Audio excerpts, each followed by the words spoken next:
కొరింథీయులకు రాసిన మొదటి పత్రిక 11వ అధ్యాయం.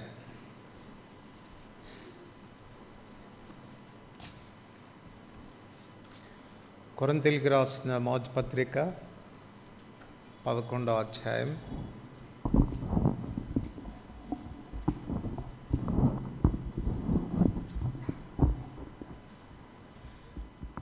మొదటి వచనం అందరం కలిసి చదువుకుంటాం.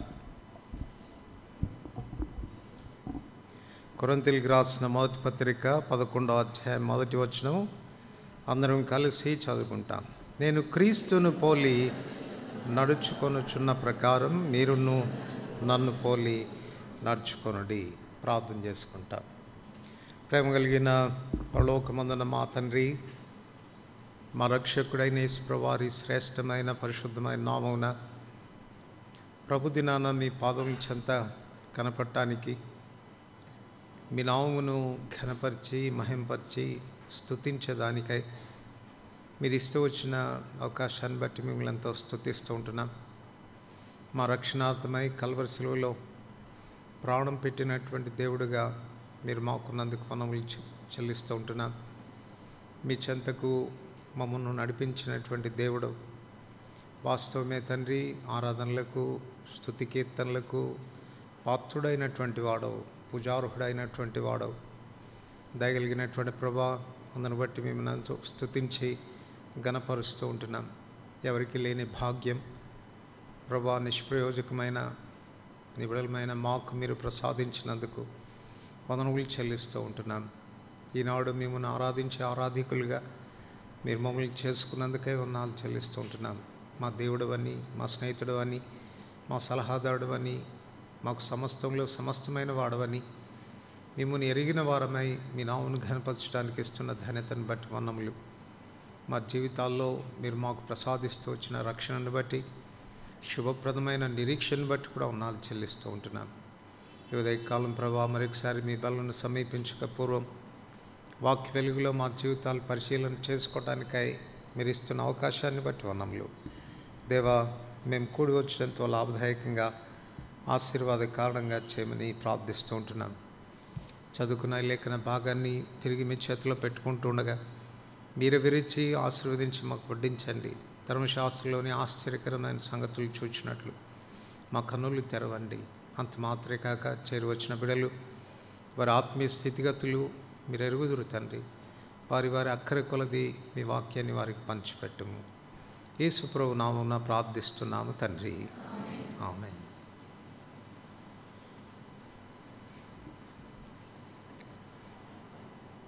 మన ప్రభు యొక్క అంతిమ ఉద్దేశం మన విషయంలో ఆయన వల్లే మనం ఉండాలనేది. ఆదిలో మానవుని కలుగ చేసుకున్నప్పుడు కూడా తన ఉద్దేశం అదే. తన స్వరూపమందు తన పోలిక చొప్పున నరులను చేశాడు. సో పాపము మన వ్యక్తిత్వాన్ని సంపూర్ణంగా పాడు చేసి ఉంటుండగా తిరిగి ఆ సారూప్యతలోనికి మనల్ని తీసుకొని రావడం, ఆ సంపూర్ణతలోనికి మనల్ని తీసుకొని రావడం దేవుని దయాపూర్వకమైనటువంటి సంకల్పం. కనుక రక్షణ ద్వారా మనలో ఈ కార్యాన్ని ప్రారంభించే దేవుడు ఇటు సంపూర్ణతలోనికి దినదినం కూడా మనల్ని నడిపిస్తూ ఉంటాడు. సో అంచేత ప్రతిసారి మన జీవితాన్ని మనం పరీక్షించుకోవాల్సిన అవసరత ఎంతో ఉంది. ఏ స్థాయిలోనికి వచ్చాము, ఎంతవరకు ఎదిగాము, ఎంత రూపాంతరపరచబడ్డాము, ఎంత ఆయన పోలిక మనలో కనపడుతుంది అనేటువంటి విషయాలు తరచుగా చూసుకోవాల్సిన అవసరత మన మీద ఉంది. అపోస్తలుడైనటువంటి పౌలు ఎంత ధైర్యంగా ఈ మాట చెప్తున్నాడు, నేను క్రీస్తును పోలి నడుచుకున్న ప్రకారం. మరి ఎవరు చెప్పలేకపోయారు అనుకుంటాను అలాంటి మాట. ఎంత కాన్ఫిడెంట్గా, ఎంత ధైర్యంగా. మీరేం ప్రభువుని చూడాల్సిన అవసరం లేదు, ప్రభు మీకు కనపడాల్సిన అవసరం లేదు, నన్ను చూస్తే మీకు చాలు అన్నటువంటి విధానంలో తను మాట్లాడుతున్నాడంటే ఎంతగా ప్రభువుని అనుసరించి తాను నడిచాడు అన్నది తన జీవితం మనకెంతో సవాలుగా కనపడుతూ ఉంది. సో పౌలు అంటున్నాడు, నేను క్రీస్తుని పోలి నడుచుకొనుచున్న ప్రకారం మీరును నన్ను పోలి నడుచుకోండి. పౌలు యొక్క జీవితంలో చాలా సంగతులు, ప్రభువును పోలిన సంగతులు మనకు చాలా చాలా కనపడతాయి. అయితే కొన్ని ప్రాముఖ్యమైన విషయాలు నేను మీ గమనంలోనికి తీసుకొని రావాలని కోరుతున్నాను. ఆ వాక్య వెలుగులో మన జీవితాలు ఉన్నాయా లేదా అని పరీక్షించుకోవటం అనేది మనకు చాలా అవసరం. మొట్టమొదటిగా తిమోతికి రాసిన మొదటి పత్రిక 1వ అధ్యాయం 12 నుండి 15 వచనాలు. తిమోతికి రాసిన మొదటి పత్రిక 1వ అధ్యాయం 12 నుండి 16 వరకు చదివితే మంచిది. కలిసి చదువుకుంటాం. పూర్వం దూషకుడను హింసకుడను హానికరుడనైన నన్ను తన పరిచర్యకు నియమించి నమ్మకమైన వానిగా ఎంచినందుకు నన్ను బలపరిచిన మన ప్రభు అయిన క్రీస్తు యేసుకు కృతజ్ఞుడనై ఉన్నాను. తెలియక అవిశ్వాసం వలన చేస్తుని గనక కనికరింపబడి తిని, మరియు మన ప్రభు యొక్క కృపయు క్రీస్తు యేసునందున విశ్వాసమును ప్రేమయు అత్యధికంగా విస్తరించాను. పాపులను రక్షించుటకు క్రీస్తు యేసు లోకమునకు వచ్చినను వాక్యము నమ్మదగినదియు పూర్ణ అంగీకారమునకు యోగ్యమునై ఉన్నది. అట్టివారిలో నేను ప్రధానుడను అయినను నిత్యజీవం నిమిత్తము తనను విశ్వసింపబో వారికి నేను మాదిరిగా ఉండులాగున యేసుక్రీస్తు తన పూర్ణమైన దీర్ఘశాంతమును ఆ ప్రధాన పాపినైన నాయందు కనపరుచున్నట్లు నేను కనికరింపబడి తిని. చదువుకున్న ఈ వచన భాగాల్లో ఒక మాట 2 పర్యాలు అపొస్తలుడైన పౌలు వాడుతున్నట్లుగా మనం చూడవచ్చు. నేను కనికరించబడి తిని, నేను కనికరించబడి తిని. సో ఒక మనుషుడు మొదటగా ప్రభువు చేత కనికరించబడ్డాను అన్నటువంటి విషయాన్ని నిర్ధారణ చేసి చెప్పగలగాల్సినటువంటి అవసరత ప్రతి మనుషునికి కూడా ఉంది. పౌలుకు మాత్రమే కాదు. పూర్వం హానికరుడను హింసకుడను దూషకుడను అవిశ్వాసిని పాపుల్లో ప్రధానుడను అని చెప్పాడు. కాబట్టి ఆ కేటగిరీలో ఉంటేనే కనికరించబడాలో అన్నటువంటి అవసరత లేదు. మనం అందరం కూడా కనికరించబడాల్సినటువంటి అవసరత ఎంతో ఉంది. కారణం ఏంటి? యోహాను సువార్త 3వ అధ్యాయం. యోహాను సువార్త 3వ అధ్యాయం. యోహాను సువార్త 3వ అధ్యాయం 16 వచనం నుండి 18 వచనాల వరకు కలిసి చదువుకుంటాం. దేవుడు లోకమును ఎంతో ప్రేమించెను, కాగా ఆయన తన అద్వితీయ కుమారునిగా పుట్టిన వాని యందు విశ్వాసముంచు ప్రతివాడును నశింపక నిత్యజీవం పొందినట్లు ఆయనను అనుగ్రహించను. లోకం తన కుమారుని ద్వారా రక్షణ పొందుటకే లోకమునకు తీర్పు తీర్చుటకు దేవుడు ఆయన లోకంలోనికి పంపలేదు. ఆయన యందు విశ్వాసం ఉంచువానికి తీర్పు తీర్చబడదు. విశ్వసింపని వాడు దేవుని అద్వితీయ కుమారుని నామందు విశ్వాసం ఉంచలేదు గనక వానికి అంతకు మునుపే తీర్పు తీర్చబడను. ఈ వచనాలు బట్టి 2 విషయాలు మనకు అర్థమవుతున్నాయి. మనము తీర్పులోనికి వచ్చిన వారం, వీఆర్ కండెమ్డ్, తీర్పు తీర్చబడింది. దానిని బట్టి వచ్చే రిజల్ట్స్ ఏంటి అంటే 16వ వచనంలో మనమందరము నాశనానికి పాత్రులం. సో దేవుడు మానవుని జీవితాన్ని పరిశీలించినప్పుడు, మానవుని జీవితాన్ని పరీక్షించిన తర్వాత ఆయన తీర్పు తీర్చేశాడు. ఆయన తీర్పు తీర్చారు. ఆల్రెడీ మనమంతా కూడా తీర్పులోనికి వచ్చినవారు. అందువలన శిక్షావిధి కూడా మనకు విధించబడింది. మనమందరము నశించవలసినటువంటి వారు. మనందరికీ బాగా తెలుసు, ఒక వ్యక్తికి ఉరిశిక్ష అనేది విధించబడిన తర్వాత, తీర్పు తీర్చబడిన తర్వాత కూడా ఆ వ్యక్తి ఉరిశిక్షను తప్పించుకునే దానికి ఒక పద్ధతి ఉంది. ఏంటది?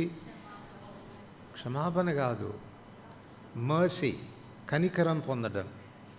ఎవరి కనికరం? రాష్ట్రపతికి తనకున్న విశేషమైనటువంటి అధికారం. ఆ విశేషమైన అధికారం చొప్పున రాష్ట్రపతి కనికరించవచ్చు. కానీ రాష్ట్రపతి యొక్క కనికరం ఎంతవరకు అనంటే మరణశిక్ష తప్పుతుంది, దాని యావజ్జీవ కారాగార శిక్షగా మరణ శిక్ష విధించడం అనేది జరుగుతుంది. దీన్ని బట్టి మనం ఏం అర్థం చేసుకుంటామంటే శిక్షించబడేదానికి అంటే తీర్పు తీర్చబడిన వ్యక్తి, శిక్షార్హుడైనటువంటి వ్యక్తి కూడా కనికరించబడేటువంటి ఆస్కారం అనేది ఉంది.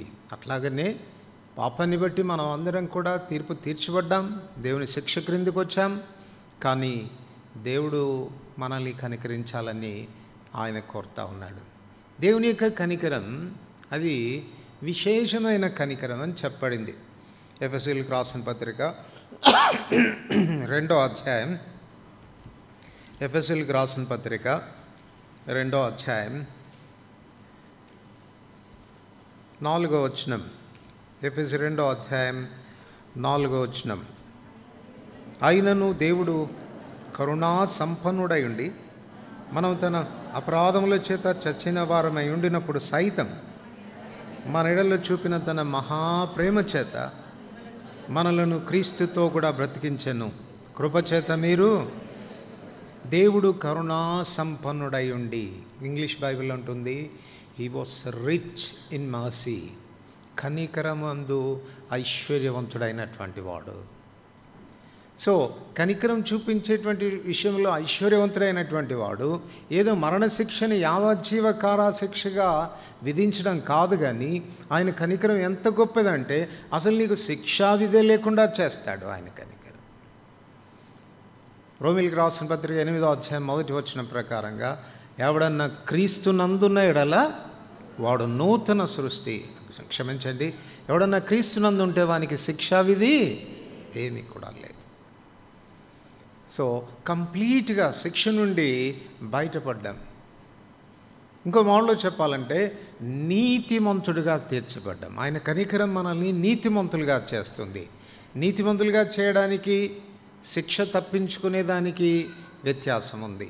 నీతిమంతులుగా చేయబడుట అని అంటే అర్థం ఏంటంటే ఆ దేవుడు మరెన్నడూ మనము పాపము చేయనట్టుగా మనల్ని చూడడం. మనం అసలు పాపమే చేయలేదండి. నేను చాలాసార్లు చెప్తూ ఉంటాను, మీరు అద్దం ముందు నిలబడి మీ ప్రతిబింబాన్ని మీరు చూసుకుంటూ మీరు ఒకసారి మీ ప్రతిబింబంతో చెప్పండి, నువ్వు ఎప్పుడు పాపం చేయలేదు కదా అని అంటే ఆ ప్రతిబింబమే మనల్ని వెక్కిరిస్తుంది అనుకుంటాను కదా. అది చాలా కష్టం. కానీ దేవుడు తన మహాకనికరం చొప్పున మనల్ని క్షమించడం మాత్రమే కాదు, శిక్ష తప్పించడం మాత్రమే కాదు, as if you have never committed A mistake, నువ్వు ఎన్నడూ పాపమే చేయలేదు అన్నట్టుగా చూడడం, అది నీతిమంతులుగా తీర్చిపట్టడం అంటే. అందుకే రోమా 3:24 అదే మనం చదువుతాం. కాబట్టి నమ్మువారు ఆయన కృపచేతని క్రీస్తు యేసునందలి విమోచనము ద్వారా ఉచితముగా నీతిమంతులని తీర్చబడుచున్నారు. ఈ మధ్యాహ్నం ఇక్కడ కూర్చున్నటువంటి వాళ్ళలో ఎవరైనా ఇట్టి అనుభవంలో లేకపోతే బ్రతిమలాడి చెప్పేటువంటి మాట ఏంటంటే, నీ జీవితంలో ఈ మాట ధైర్యంగా నువ్వు చెప్పగలగాలి, నేను దేవుని చేత కనికరించబడ్డాను. పౌలు చెప్తున్నాడు, ఏ అనుమానం లేదు, నా గత జీవితం చూస్తే చాలా భయంకరంగా ఉంది, ఎంతటి శిక్షకైనా నేను పాత్రుణ్ణే. ఈ లోకంలో ఎవడైనా పాపి ఉన్నాడంటే ఆ పాపులందరిలో నేను ప్రధానుణ్ణి, కానీ ప్రభు చేత నేను కనికరించబడ్డాను. ప్రభు చేత కనికరించబడ్డాను. ఈ ప్రభువు ఆయన ఎవరినైనా కనికరిస్తాడు. 145వ కీర్తన 9వ వచనంలో చెప్తాడు, ఆయన కనికరము సమస్త కార్యముల మీద ఉన్నది. అంటే ప్రతి మనిషిని మీద కూడా ఉంది. ఆయనలో ఏ పక్షపాతం లేదండి. ఆయన్ని కనికరించాడు కదా నన్ను కనికరిస్తాడా, ఈవిడని కనికరించాడు కదా నన్ను కనికరిస్తాడా అని అనుమానించేదానికి ఏమాత్రం ఆస్కారం లేదు. పక్షపాతం లేని దేవుడు. ఎవరైనా కానీ ఎవరైనా తన చెంతకొస్తే కనికరం కొరకు అర్థిస్తే కనికరం చూపించుటలో ఆనందించే దేవుడు కూడా ఆయన గురించి రాయబడినటువంటి మాటలు. కనికరం చూపించలో ఐశ్వర్యవంతుడైన వాడు, కనికరం చూపించేటువంటి విషయానికి వస్తే పక్షపాత ధోరణి లేనటువంటి వాడు, నిన్ను కనికరిస్తున్నప్పుడు ఆనందించేటువంటి దేవుడు. కారణం ఏంటి అంటే నువ్వు నశించకూడదు, నువ్వు నశించకూడదు. అది దేవుని యొక్క ఆశ.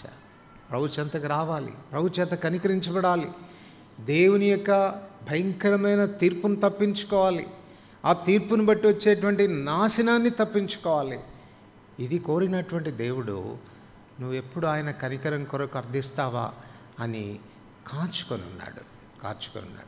చివరికి సెలువులో వేలాడుతున్న దొంగ కూడా ఏమన్నాడు చెప్పండి? తండ్రి, నీ రాజ్యంతో వచ్చినప్పుడు నన్ను జ్ఞాపకం చేసుకో అంటే వానిని కూడా కనికరించాడు కదా. ఈ మధ్యాహ్నం ఇక్కడ కూర్చున్నటువంటి వాళ్ళ ఎవరైనా ఇంకా ఇలాంటి నిర్ధారణ నీ జీవితంలో లేకపోతే, నీ జీవితంలో ఒక రోజు ఉండాలి. అపోస్తలుడైన పౌలులాగా నువ్వు చెప్పగలగాలి. ఎందుకు పౌలు జీవితం మాదిరిగా ఉంది అని అంటే, పౌలు చెప్తున్నాడు, ఏ అనుమానం లేదు, ఒకప్పుడు నా జీవితం అలా ఉండేది, ప్రభు నన్ను కనికరించాడు, నా జీవితాన్ని మార్చాడు, రూపాంతరపరిచాడు, శిక్షావిధి నుండి నన్ను తప్పించాడు, నన్ను నీతిమంతునిగా తీర్చాడు. ఇది తాను ఇస్తున్నటువంటి జవాబు. కనుక మన జీవితాల్లో ఇది మనం మొదటిగా నిర్ధారణ చేసుకోవాల్సిన అవసరం ఉంది. ఒకవేళ ఇంతవరకు నువ్వు ప్రభు చేత కనికరించబడి ఉండకపోతే ఈ చిన్న ప్రార్థన చేయవు చాలు. ప్రభువా, పాపినైన నన్ను కరుణించు. లూకా 18:13 సుంకరి చేసిన ప్రార్థన అదే కదా. వాడు దేవాలయానికి వెళ్ళాలనుకున్నాడు, వెళ్ళలేకపోయాడు. కనీసం ఆకాశం అయిపోయినా కనులు ఎత్తుదామంటే వాడికి ధైర్యం చాలలేదు. రొమ్ము కొట్టుకొంచు చిన్న ప్రార్థన చేశాడు, దేవా, పాపినైన నన్ను కరుణించు. ఈ దినాన అట్టి ప్రార్థన నువ్వు ఎప్పుడు చేస్తావా అని కాచుకొని ఉన్నాడు. ఈ మధ్యాహ్నం కూర్చున్న పాటుని, ఇక్కడున్న పాటునే ఆ రీతిగా నువ్వు ప్రార్థన చేయగలిగితే ప్రభు యొక్క కనికరానికి నువ్వు పాత్రుడు అవుతావు. ఒకవేళ నిర్లక్ష్యం చేస్తావా, కాదనుకుంటావా, అకస్మాత్తుగా ఒకవేళ ఈ లోకాన్ని వదిలిపెడితే ఎక్కడికి వెళ్తావో తెలుసా? కనికరము దొరకని చోటుకు వెళ్తావు. కనికరము దొరకని చోటు. ఎంత కనికరం దొరకదు అనంటే, లూకా సువార్త 16వ అధ్యాయంలో ఆ ధనవంతుడు అబ్రహాం వైపు చూస్తూ అన్నాడు, తండ్రివైన అబ్రహామా, నీవు నా మీద కనికరపడి, ఏం చేయాలి నీ మీద కనికరపడానంటే ఆ లాజరుని పంపించి, లాజరు చెంబుడు నీళ్ళు ఇవ్వాల్సిన అవసరం లేదు, తన చిటికెని వేలు నీళ్ళల్లో ముంచి ఒక్క చుక్క నా నాలుకను చల్లార్చడానికి ఒక్క చుక్క వేయమను అని అంటే, ఆ చుక్క వేసేదానికి కూడా కనికరం దొరకలేదు అక్కడ తనకు. అందుకు నేను చెప్తున్నాను, ఈ దినాన కనికరం చూపించేదానికి నీ చెంతకొచ్చిన దేవుడు, వేచి ఉన్న దేవుడు, ఆశపడుతున్న దేవుడు, పదే పదే బ్రతిమలాడుతున్న దేవుడు, ఒక దినం నువ్వు కనికరం కొరకు అర్థించినా కూడా నీ వైపు ఆయన చూడలేడు.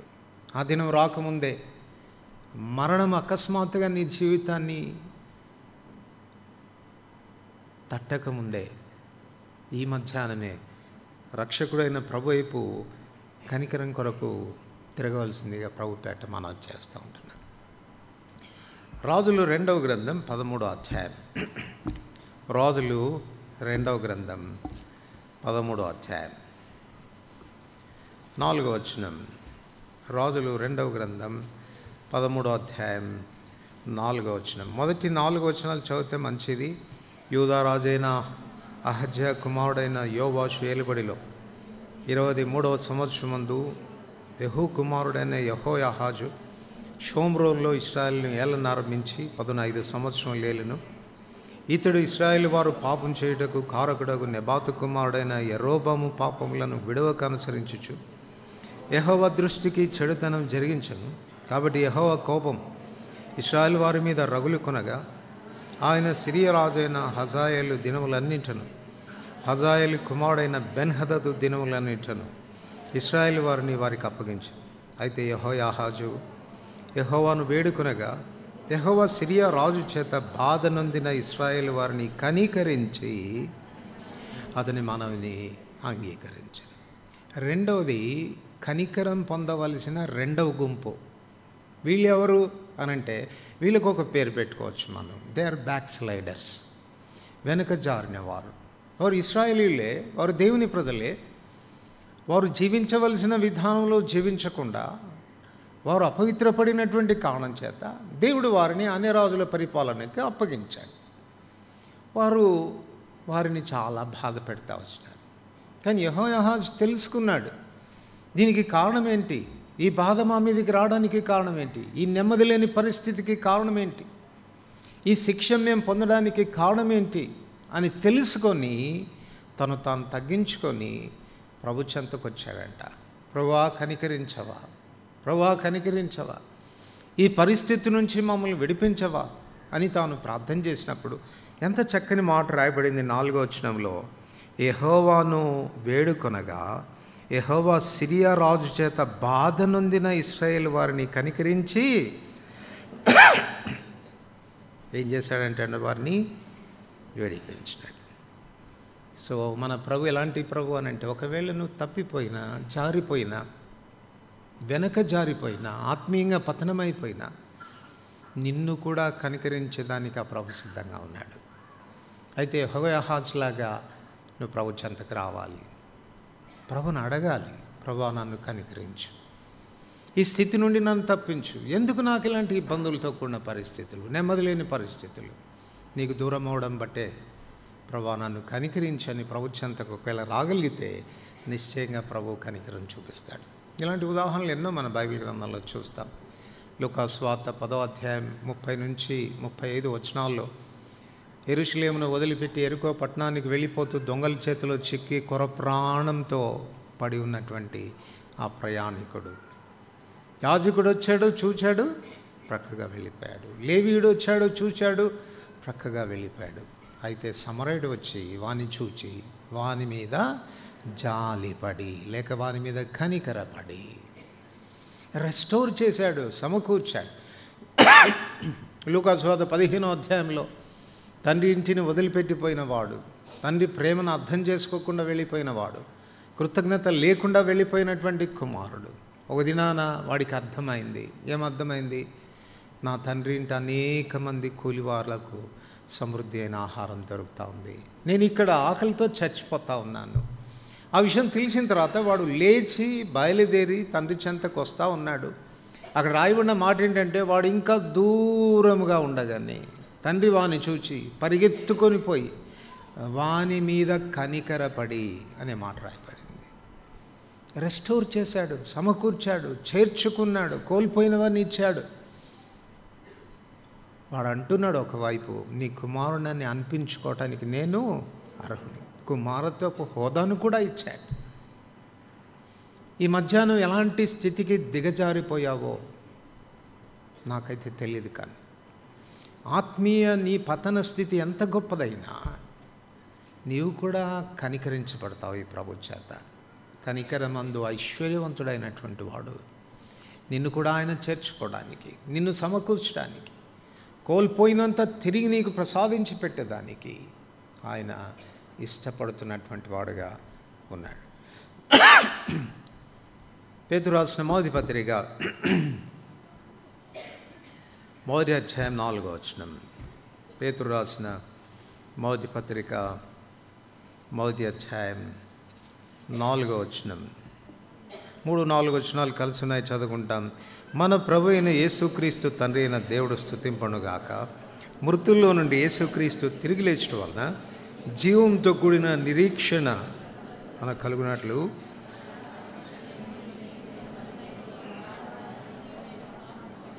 తన విశేష కనికరం చొప్పున మనలను మరలా జన్మింపచేస్తుంది.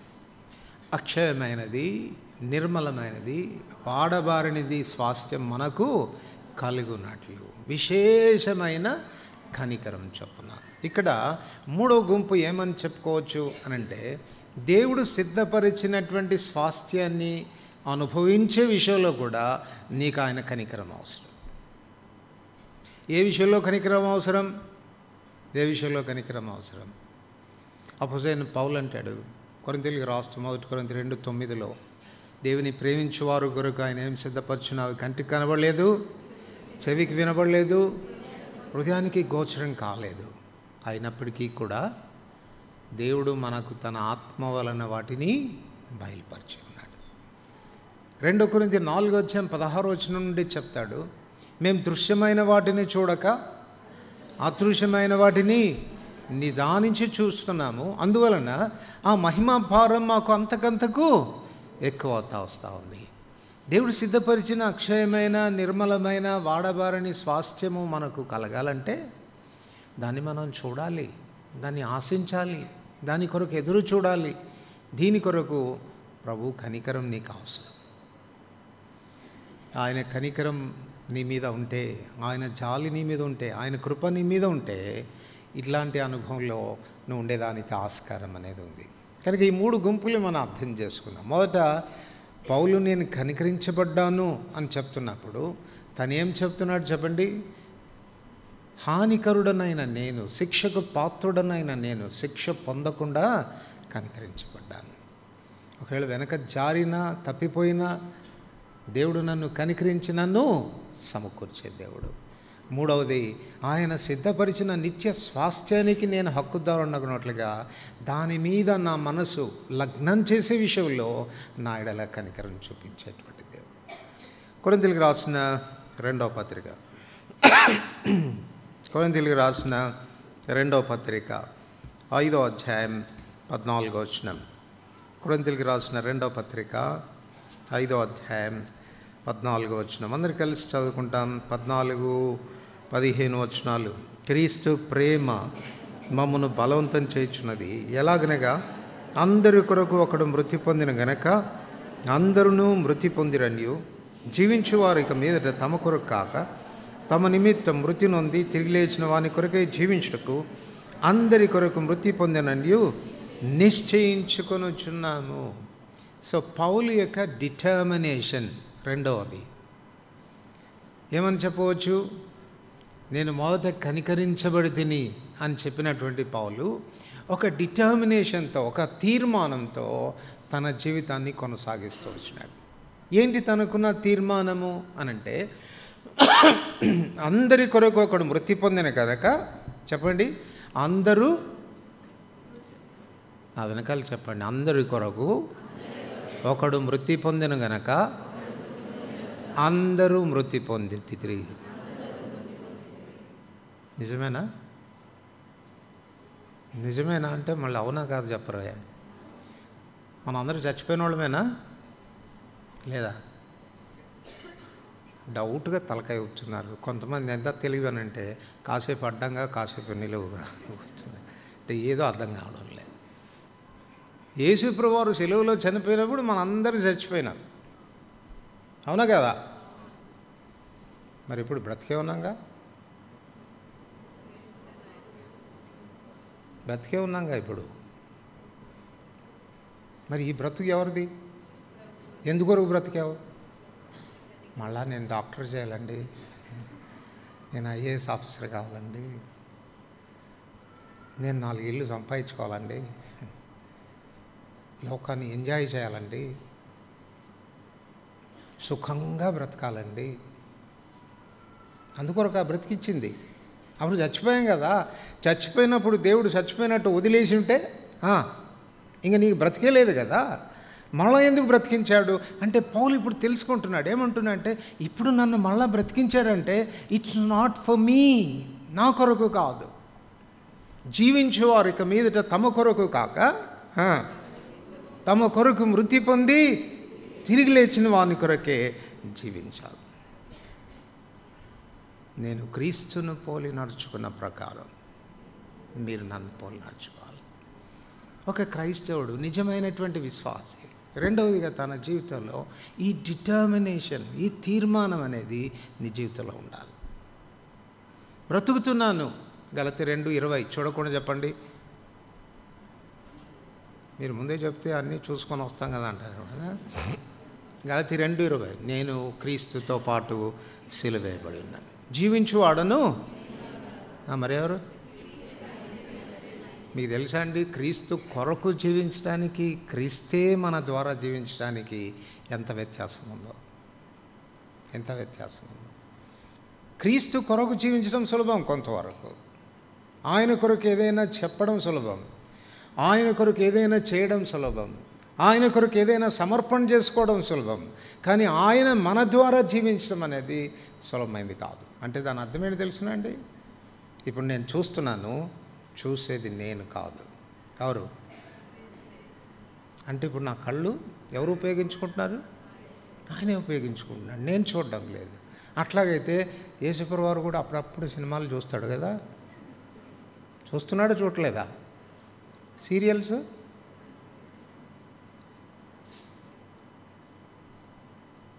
మన చేతులు ఆయనవి, మన కళ్ళు ఆయనవి, మన చెవులు ఆయనవి, మన దేహమంతా ఆయనది. నా చెయ్యి ఆడుతుందంటే ఆడిచ్చేది నేను కాదు, నా కళ్ళు చూస్తున్నాయంటే చూసేది నేను కాదు, నా కాళ్ళు నడుస్తున్నాయంటే నడిచేది నేను కాదు. I have surrendered my life కంప్లీట్గా. నేను ఆయనకు నా జీవితాన్ని అప్పగించుకున్నాను. ఆ నిశ్చయం ఎప్పుడన్నా చేసుకున్నావా? ఆ డిటర్మినేషన్లోనికి ఎప్పుడన్నా వచ్చావా? వాస్తవానికి నేను చచ్చినోడిని. క్రీస్తు ప్రభువు వారు సిలువలో చనిపోయినప్పుడు ఆయనతో పాటు నేను కూడా చనిపోయాను. ఇప్పుడు మరలా జీవం పోసి నన్ను బ్రతికించాడు. దేనికి? టు లివ్ ఫర్ హిమ్, ఆయన కొరకు జీవించడానికి. అందుకే ఏమంటాడు పౌలు? బ్రతుకుట క్రీస్తే, చావైతే లాభం. అంటే దాని అర్థంలో ఇంకొక మాటలో చెప్పాలంటే, చావనన్నా చేస్తాను కానీ చెప్పండి డాష్, బ్రతికితే కాదు, చావనన్నా చేస్తాను కానీ నా కొరకు బ్రతకను. కొంచెం ఇట్లా రాసుకుందాం. అవసరమైతే చేస్తా కానీ నా కొరకు నేను బ్రతకను. బ్రతుకుట క్రీస్తే.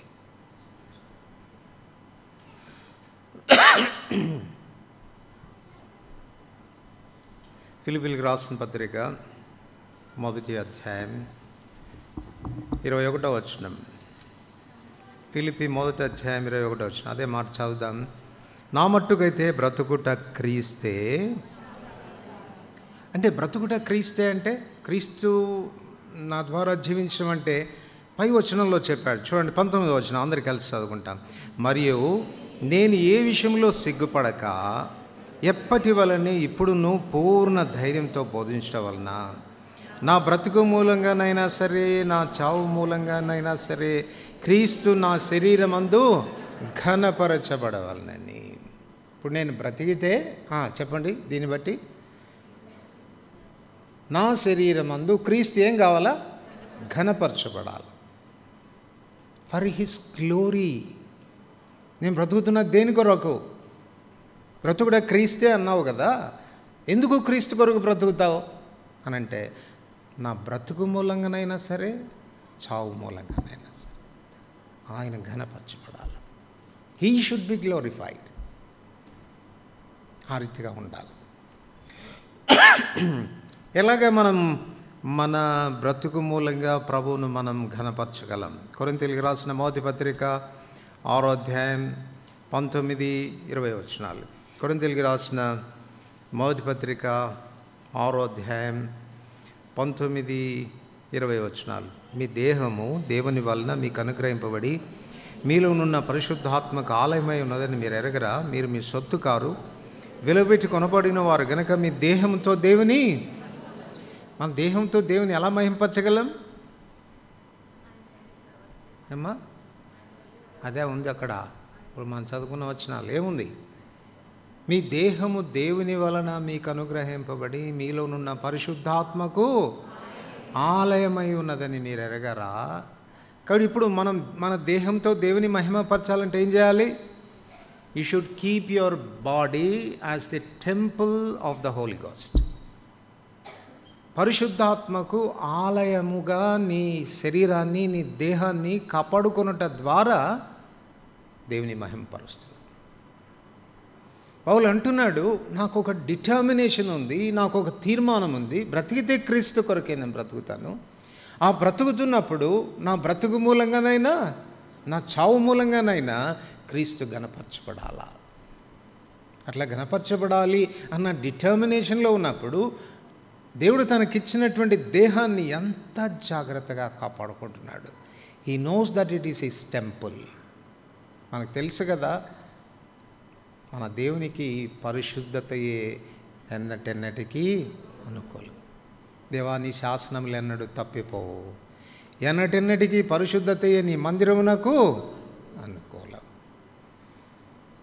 ఆయనకు ఇది ఎంత గొప్ప మందిరము, ఎన్ని కోట్లు పెట్టి కట్టారు ఈ మందిరము, ఎంత బ్రహ్మాండంగా ఉంది ఈ మందిరము అన్నది ఏమీ సంబంధం లేదు. మీకు చాలాసార్లు చెప్పాను, మళ్ళా చెప్తున్నాను. కొత్త వాళ్ళు బహుశా వస్తే వాళ్ళకు కూడా అర్థమయ్యేదానికి చెప్తున్నాను. సొలొమోను కట్టిన మందిరం కంటే గొప్పదైన మందిరం ఎవరు కట్టలేదు. సొలొమోను 7 సంవత్సరాలు కట్టాడు మందిరాన్ని. ప్రతిదినం 2 లక్షల మంది పనిచేశారు. మామూలుగా కట్టలేదు, బంగారంతో దాన్ని బాగా అలంకరించాడు. అట్లాంటి శ్రేష్టమైనటువంటి మందిరం తాను కట్టాడు. అందుచేతనే ఆ తర్వాత ఎజ్రా కాలంలో దేవుని మందిరం కట్టబడుతూ వచ్చినప్పుడు పెద్దవాళ్ళంతా ఏడిచారంట. ఎందుకు ఏడిచారు? ఈ మందిరమే పాటిది, మేము ఎట్లాంటి మందిరం చూసామో తెలుసా, సొలొమోను కట్టినప్పుడు ఎంత బ్రహ్మాండంగా కట్టాడో ఆ మందిరం మేము చూసాము, దాంతో పోల్చుకుంటే ఇది ఏ పాటిది అని ఏడ్చారంట. పాపం యవనస్తులకి పాపం అది తెలియదుగా. కాబట్టి ఇప్పుడు కట్టబడుతున్న మందిరమే చాలా బాగుందని చెప్పేసి వాళ్ళేమో ఆనందంతో కేకలేశారంట. వీళ్ళు గట్టిగా ఏడ్చారు, వాళ్ళు గట్టిగా ఆనందపడ్డారు. అక్కడ ఒక మాట రాయబడింది, అది ఆనంద శబ్దమో దుఃఖ శబ్దమో ఎవరికి తెలియలేదంటే, కానీ కేకలు మాత్రం బహుదూరంగా వినపడ్డాయి. నేను మీకేం చెప్పగోరుతున్నానంటే, ఎంత బ్రహ్మాండమైన మందిరం అనేది ప్రాముఖ్యమైనది కాదు ఆయనకి. అక్కడ కానీ పరిశుద్ధత లేకపోతే హీ డిపార్ట్స్. సొలొమోను మందిరాన్ని వదిలిపెట్టి వెళ్ళిపోవడానికి సిద్ధపడితే, ఇంతకుముందే విన్నారు కదా, ఏ కొండ, మట్టి కుండ, తోలుకుండ, రంధ్రాలు పడ్డ కొండను వదిలిపెట్టి పోకుండా ఉంటాడా? బ్రతికితే ఆయన కొరకు, బ్రతికితే ఆయన మహిమ కొరకు.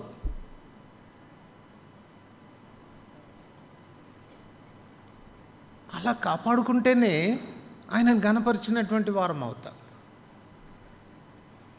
ఫిలిప్పీ 1:19 మళ్ళీ ఒకసారి చదువుతాం. ఫిలిప్పీ 1:19 మరియు నేను ఏ విషయంలో సిగ్గుపడక ఎప్పటి వలన ఇప్పుడు నువ్వు పూర్ణ ధైర్యంతో బోధించుట వలన. రెండవది, ఆయనను గూర్చి బోధించుట వలన.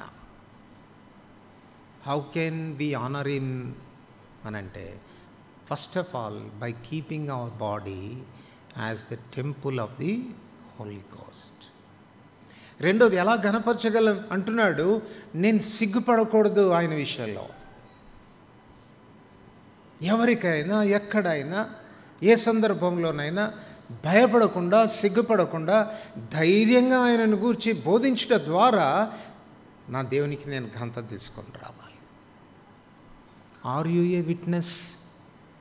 ప్రభు కొరకు సాక్షిగా ఉన్నావా? ఎక్కడైనా ప్రభువుని గురించి ప్రకటిస్తున్నావా? బోధిస్తున్నావా? బోధించాల్సిన విషయానికి వచ్చినప్పుడు సిగ్గుపడుతున్నావా లేక భయపడుతున్నావా?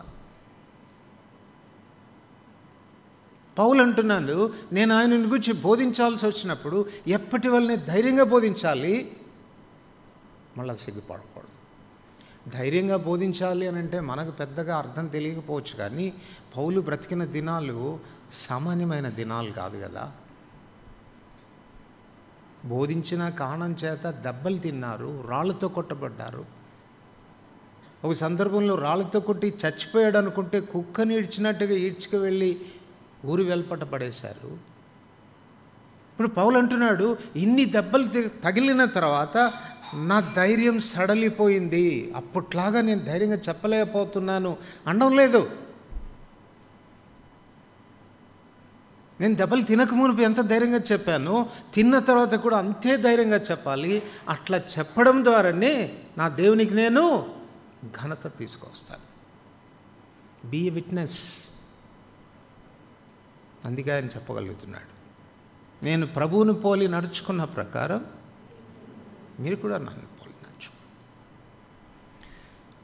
ఫిలిప్పీలకు రాసిన పత్రిక 3వ అధ్యాయం 12-14 వచనాల వరకు. ఫిలిప్పీలకు రాసిన పత్రిక 3వ అధ్యాయం 12-14 వచనాల వరకు కలిసి చదువుకుంటాం. ఇదివరకే నేను గెలిచి తినని అయినను, ఇదివరకే నేను సంపూర్ణ సిద్ధి పొంది తినని అయినను నేను అనుకునటం లేదు, కానీ నేను దేని నిమిత్తం క్రీస్తు యేసు చేత పట్టబడుతున్నో దాన్ని పట్టుకున్న వల్లని పరిగెత్తుచున్నాను. సహోదరులారా, నేను ఇదివరకే పట్టుకొని ఉన్నానని తలంచుకొనను. అయితే ఒకటి చేయుచున్నాను, వెనుకున్నవి మరచి ముందున్న వాటి కొరకై వేగిరపడుచు క్రీస్తు యేసునందు దేవుని ఉన్నతమైన పిలుపునకు కలుగు బహుమానం పొందవలని గురి యొద్దకే పరిగెత్తుచున్నాను. తన లైఫ్లో ఉన్న మూడో ఎగ్జాంపుల్ ఏది అనంటే, నేను గురి కలిగి ఉన్నాను.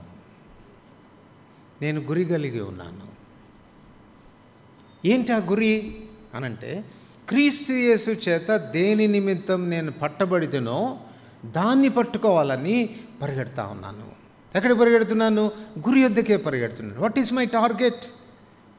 నా గురి ఏంటి అనంటే, దేవుడు నన్ను పట్టుకున్నాడు.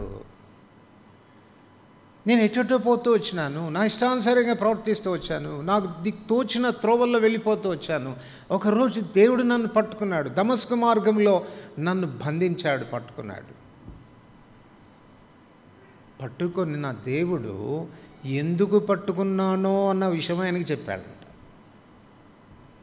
ఇప్పుడు తన ఎదుట ఉంచబడిన గురి ఏది అనంటే, ప్రభు నన్ను ఎందుకు పట్టుకున్నాడో నేను దాన్ని పట్టుకోవడానికి పరిగెత్తాల. అయితే విచారకరమైన సంగతి మన విషయంలో ఏంటంటే, మనల్ని ఎందుకు పట్టుకున్నాడో తెలియదు. తెలుసా నిన్ను ఎందుకు పట్టుకున్నాడో? ఎందుకు రక్షించాడో తెలుసా? ఆయన చిత్తం ఏంటో నీ విషయంలో తెలుసా? అననీయ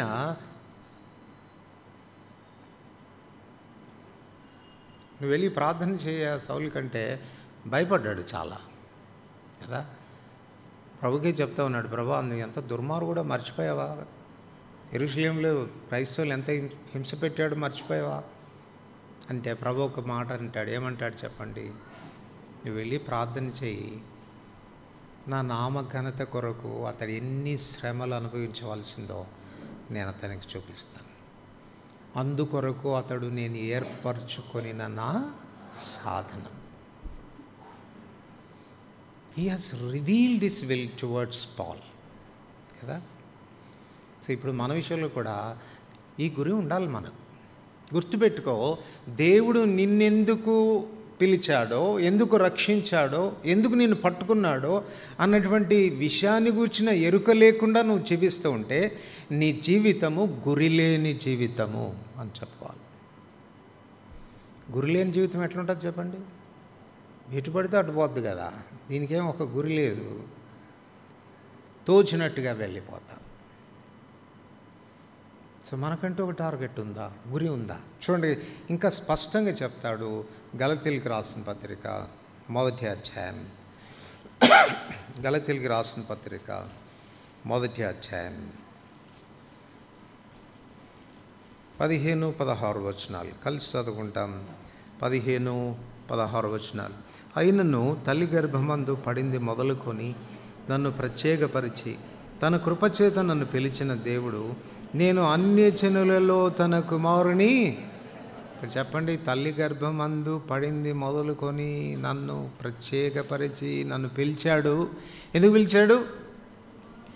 తన కుమారుని నేను అన్యజనులలో ప్రకటించాలని. 16వ వచనం అందరికి కలిసి చదువుతాం. ఆయనను నాయందు బయలుపరప అనుగ్రహించినప్పుడు మనుష్య మాతృలతో నేను సంప్రదింపలేదు. ఆయనను నాయందు బయలుపరిచినప్పుడు to reveal his son through మీ,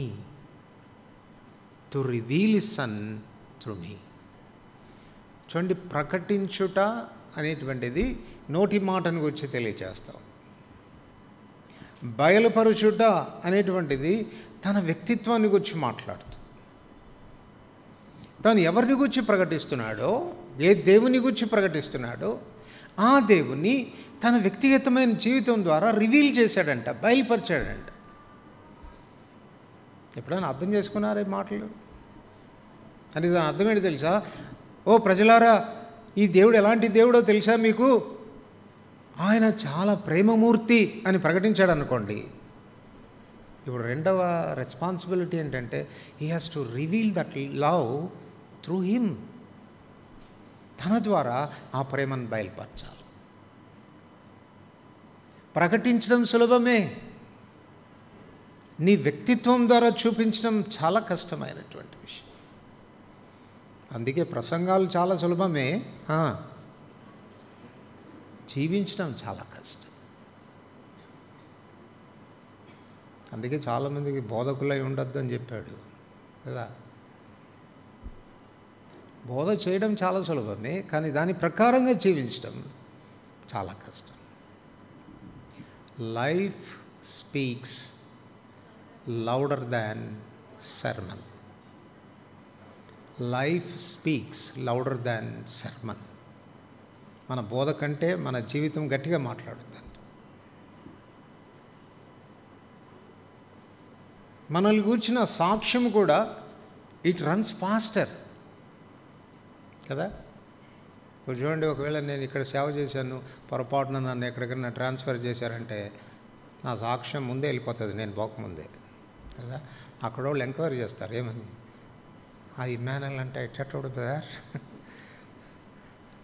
ఇక్కడున్న ఎల్డర్స్కి ఎవరికో ఫోన్ చేస్తారు వాళ్ళు, ఎట్ట చూడండి ఆయన, వీళ్ళు చెప్పేశారు అనుకో, ఒట్టి పనికి మాలోడు బ్రదర్.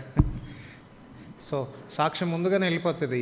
అక్కడి నుంచి బ్రేక్స్ వస్తూ ఉంటాయి. బ్రదర్ దయచేసి అట్లాంటి బ్రదర్ని మా దగ్గర పంపకండి.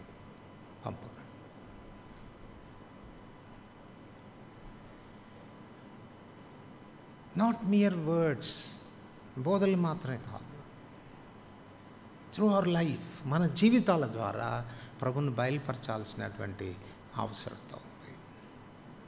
పౌలు అందుకే అంటున్నాడు, క్రీస్తు యేసు చేత దేని నిమిత్తం నేను పట్టబడ్డానో దాన్ని పట్టుకోవడానికి పరిగెడతా ఉన్నాను, అదే నా గురి.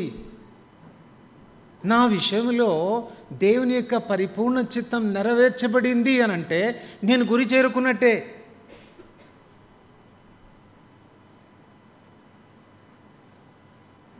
అసలు దేవుని చిత్తం ఏంటో నీకు తెలియకపోతే నువ్వు ఎక్కడ పరిగెడుతున్నావు, దేని కొరకు పరిగెడుతున్నావు? Do you have any confidence that one day you are going to reach? ఒక దినాన్ని అక్కడికి చేరుకుంటాను అన్నటువంటి భరోసా నీ జీవితంలో ఉంటుందా? తోచినట్టు పరిగెడుతూ, మనకు బుద్ధికి తోచిన మార్గంలో పరిగెడుతూ ఒక దినాన్ని నేను గురి చేరుకుంటాను అని ధైర్యంగా ఎలా చెప్పగలవు నువ్వు? పౌలు అంటాడు, ఉన్నతమైన పిలుపునకు కలుగు బహుమానం పొంద. ఆ పిలుపు చిన్నది కాదు, చాలా ఉన్నతమైనటువంటి పిలుపు. ఒకవేళ నేను ఆ పిలుపుకి లోబడితే, ఆ చిత్తాన్ని ఎరిగితే, ఆ చిత్తానుసారంగా నేను ఒకవేళ జీవిస్తే దానివల్ల వచ్చేటువంటి ఫలితం కూడా నాకు తెలుసు, ఎట్లాంటి బహుమానం రాబోతుందో. So I know the purpose. తను ఎందుకు పట్టుకున్నాడో నాకు తెలుసు, దాన్ని పట్టుకోవాలని పరిగెడతాను. అందుకే పౌలు ధైర్యంగా చెప్పగలుగుతున్నాడు, నేను క్రీస్తును పోలి నడుచుకున్న ప్రకారం మీరు నన్ను పోలి నడుచుకోండి. క్రీస్తు ప్రభువారు కూడా ఈ భూమి మీదకి వచ్చినప్పుడు తండ్రి తన్ను ఎందుకు పంపించాడో తనకు బాగా తెలుసు. ఇప్పుడు ఈ 10వ అధ్యాయం 5 నుండి 7 వచనాలు అదే చెప్తాడు. దేవా, నువ్వు దహన బలులు కోరుకోలేదయ్యా, నువ్వు నాకు ఒక శరీరాన్ని అమర్చావు. ఎందుకు ఇచ్చావు నాకు ఈ దేహాన్ని అనంటే, గ్రంథపు చుట్టల్లో నన్ను గూర్చి రాసావు చూసావా, నేను ఈ లోకానికి వెళితే ఏమేం చేయాలన్న విషయాలు గ్రంథపు చుట్టలో నన్ను గూర్చి రాసేవే, దాన్ని నెరవేర్చడానికి నేను వచ్చాను. దేవా, నీ చిత్తం నెరవేర్చడం నాకు సంతోషం. నీ ధర్మశాస్త్రం నా అంతరంగంలో ఉంది. నువ్వేమేం చెప్తున్నావో అన్నీ నాకు తెలుసు. నేనేం చేయాలని కోరుతున్నావో నాకు తెలుసు. నేను ఎక్కడ ఉండాలని కోరుతున్నావో నాకు తెలుసు. నా విషయంలో నీ పరిపూర్ణ చిత్తం ఏంటో నాకు తెలుసు. దాన్ని చేయడానికే వచ్చాను అని చెప్పాడు. అందుకే ఈయన అంటున్నాడు, క్రీస్తు ప్రభువు ఎలా జీవించాడో చూశారు కదా, క్రీస్తును పోలి ఇప్పుడు నేను కూడా నడుచుకుంటున్నాను, మీరు నన్ను పోలి నడుచుకోండి. కొరింథీయులకు రాసిన 2వ పత్రిక 5వ అధ్యాయం 8వ వచనం. కొరింథీయులకు రాసిన 2వ పత్రిక 5వ అధ్యాయం 8వ వచనం. అందరికి కలిసి చదువుతాం. ఇట్లు ధైర్యం కలిగి ఈ దేహంను విడిచిపెట్టి ప్రభువునొద్ద నివసించుటకు ఇష్టపడుచున్నాము. కావున దేహమందునను దేహంను విడిచినను ఆయనకిష్టులమై ఉండవలనని మిగుల అపేక్షించుచున్నాము. ఆయనకిష్టులమై ఉండవలనని మిగుల అపేక్షించుచున్నాము. మనకు తెలుగులో ఆయనకిష్టులమై ఉండ అనే రాయబడింది. ఇంగ్లీష్లో that we may be accepted of him. ఆయన ద్వారా అంగీకరించబడే ప్రజలుగా మేము ఉండాలని. చూడండి, మనం ఆయన చెంతకు వెళ్ళినప్పుడు ఆయన మనల్ని అంగీకరించవచ్చు, మనల్ని అంగీకరించకపోవచ్చు కదా. కొంతమందిని అంగీకరించలేదు ఆయన. నీ నామమున దయలు వెళ్ళగొట్టలేదా, అద్భుతాలు చేయలేదా, ఆశ్చర్యాలు చేయలేదా, నువ్వు మా వీధుల్లోనే తిరిగావు కదా, మాతో కలిసి భోంచేసావు కదా, మాకు తలుపు తీరాదా అని అంటే, అక్రమం చేయవారులరా మీ నాద్య నుండి పొండి, నేను మిమ్మల్ని అన్నడు ఎరగనచ్చు. He could not accept them. వాళ్ళని అంగీకరించలేకపోయాడు. ఈ మాటకు మరొక మాట కూడా మనం చెప్పుకోవచ్చు.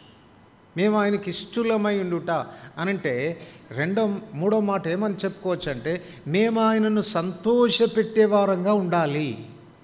ఎందుకు ఈ మాట చెప్తున్నా అంటే, హెబ్రీ 11:6 అంటాడు, విశ్వాసం లేకుండా దేవునికి ఇష్టుడై ఉండుట అసాధ్యం అని చెప్పి. ఇంగ్లీష్ బైబిల్ ఏమన్నాడంటే, వీ కెనాట్ ప్లీజ్ హిమ్, ఆయనను సంతోషపెట్టలేము అన్నాడు. సో ఈ 3 మాటలు మనం గుర్తుపెట్టుకుంటాం. పౌలు అంటున్నాడు, మేము ఈ లోకంలో బ్రతికినంతకాలం, బ్రతికినా కానీ చనిపోయినా కానీ మేము ఆయన చేత అంగీకరించబడాలి. రెండవది, మేము ఆయనకి ఇష్టలుగా ఉండాలి. మూడవది, మేము ఆయనను సంతోషపెట్టేటువంటి ప్రజలుగా ఉండాలి. తన కుమారుని గురించి తండ్రి అయిన దేవుడు ఇచ్చిన సాక్ష్యం, ఈయన నా ప్రియ కుమారుడు, ఈయన యందు నేను ఆనందిస్తాను. అంచేతనే తండ్రి చేత అంగీకరించబడ్డాడు అని రాయబడింది. ఎక్కడుంది అన్నమాట? హెబ్రీ 5వ అధ్యాయం, హెబ్రీయులకు రాసిన పత్రిక 5వ అధ్యాయం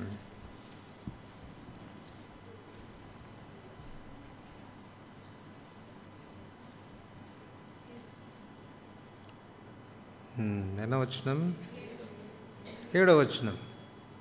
అందరికి కలిసి చదువుతాం. శరీరధారి అన్న దినముల్లో మహారోదనంతోనూ కన్నీళ్లతోనూ తను మరణం నుండి రక్షింపగలవానికి ప్రార్థనలు యాచనలు సమర్పించి భయభక్తులు కలిగి ఉన్నందున ఆయన కుమారుడు అంగీకరించబడాల్సిన అవసరత ఉంటే మరి మనకు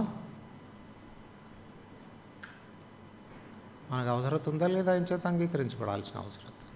ఇంత జీవితం జీవించి, అది ఏదో అంటారు కదండి, ఇంత బతికి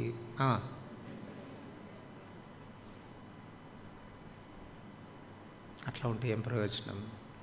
ఇంత జీవితం జీవించి అక్కడికి వెళ్ళిన తర్వాత, రే పోరా మీరెవరో నాకు తెలియదు, ఐ కెనాట్ యాక్సెప్ట్ యూ అని అనిపించుకుంటే ఎంత దౌర్భాగ్యమైన స్థితి.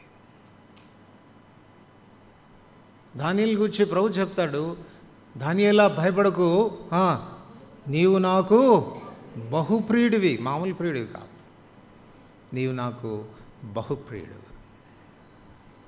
ఎందుకు దానియేలు గురించి ప్రభు ఆ మాట చెప్పగలిగాడు? దానియేలులో చాలా శ్రేష్టమైన గుణలక్షణాలు ఉన్నాయి.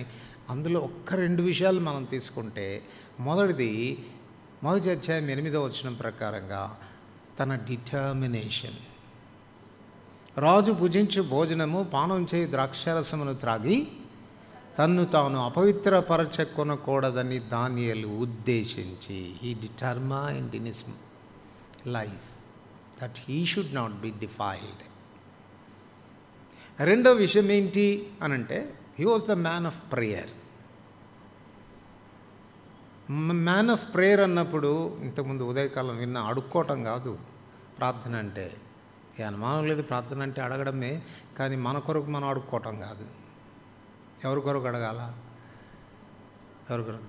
పరలోకమందున మా తండ్రి, నీ నామం పరిశుద్ధపరచబడుగాక, నీ రాజ్యం వచ్చునుగాక, పరలోకంలో నీ చిత్తం నెరవేర్చబడుచున్నట్లు భూమి మీద కూడా నీ చిత్తం నెరవేర్చబడును కాక అని ఆయన చిత్తాన్ని అడిగి దాని కొరకు మనం చేసే ప్రార్థన వాస్తవికమైన ప్రార్థన. అందుకే 1 యోహాను 5:13-14 ఉంటాడు, మనకు కలిగిన ధైర్యం ఏదనగా ఆయన చిత్తానుసారంగా మనం ఏది అడిగినా ఆయన మన మనవి ఆలకించున్నదే. సో దానియేలు యొక్క కన్సర్న్,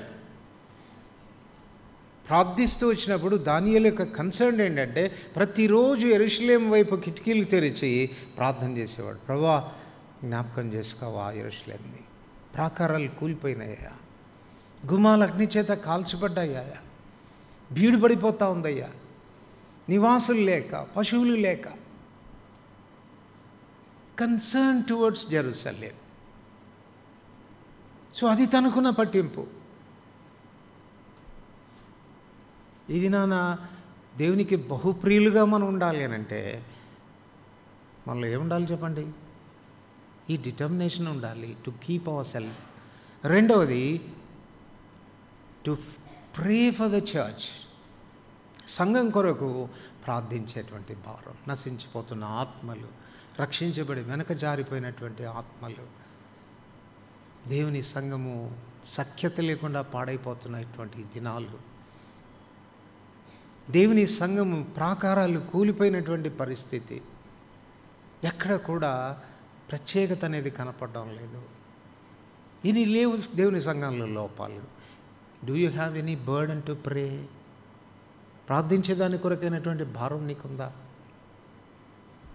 సో యెరూషలేము కొరకు ముమ్మారు ప్రార్థన చేస్తూ వస్తున్నాడు. ఇటువంటి పరిస్థితుల్లో ఒక శాసనం బయలుదేరిందంట. ఏం శాసనం? 30 దినాల వరకు ఎవడు ఏ దేవునికి ప్రార్థన చేయకూడదు. ఎవరికైనా ఏదైనా అక్కర ఉంటే వాడు రాజు దగ్గరికి వచ్చే ప్రార్థన చేసుకోవాలి. రాజా, నాకు ఒక 10 కిలోలు బంగారం అవసరమైనా రా నా దగ్గరికి. మరి ఇస్తాడో ఈడో తర్వాత సంగతి, కానీ ఆడు పెట్టిన శాసనం ఏంటంటే నా దగ్గరికి రావాలా, నా దగ్గరే ప్రార్థన చేయాలా. ఈయన ఏమైనా మానాడండి? అక్కడ రాయబడిన మాట ఏంటి? ఇట్టి శాసనము బయలుదేరినని దానియేలు తెలిసి ఎరిగి ఉండి కూడా స్టిల్ కిటికీలు. మనం మామూలుగానే ప్రార్థన చేయం కదా, మామూలుగానే ప్రార్థన చేయం. ఎవడన్నా మనల్ని బెదిరించారనుకో, చంద్రబాబు నాయుడు ఒక శాసనం చేశాడనుకో, ఏమని? ప్రార్థనకు పోయారా మీ తాట తీస్తానని. ఇంకా వచ్చేది ఒట్టే.